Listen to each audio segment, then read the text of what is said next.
Well, James Morrow, very keen to hear your thoughts on this. I love how the New York Times took credit for authenticating it after spending all that time.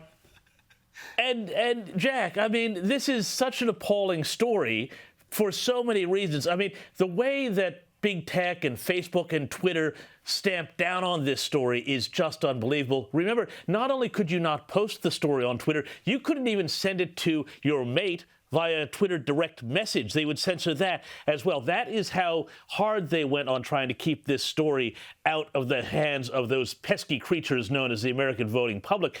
But this is a much bigger thing. You know, the cover-up is one thing. The fact that they're all true now seems to be the much bigger story, especially given everything that's going on in Ukraine right now. The fact that the vice president, now president's crackhead son, was doing business with the Ukrainians and getting paid $50,000 a month as an oil and gas expert, which, you know, God knows what that was about, and also doing business with China and trying to get the Chinese to fund this massive investment fund for him, and doing all sorts of other things that look on the face of it like attempts to enrich the Biden family through foreign connections and influence and all of that.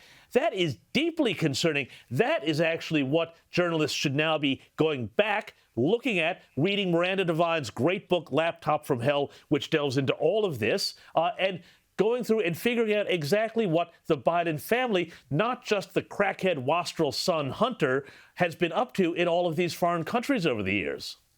Yeah, and Caroline, it's a really good point. I've been checking the New York Times to see if they are following up on this, and it appears to be almost a lone admission by them in this case. They don't appear to be taking it up with the vigour that you would expect if it was a different party in the spotlight.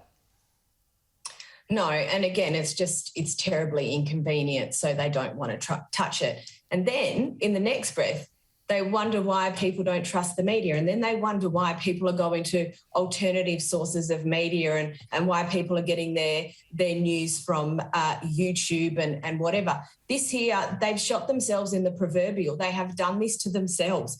The minute that there is a story and you can tell that not only were they not interested or did they totally lack curiosity about this, but they absolutely tried to bury it. And as is often the case, the cover-up ends up looking worse than the original crime. And in this case, I do not know how the progressive media backpedal or try and message their way out of this, because it has been such a stunning failure.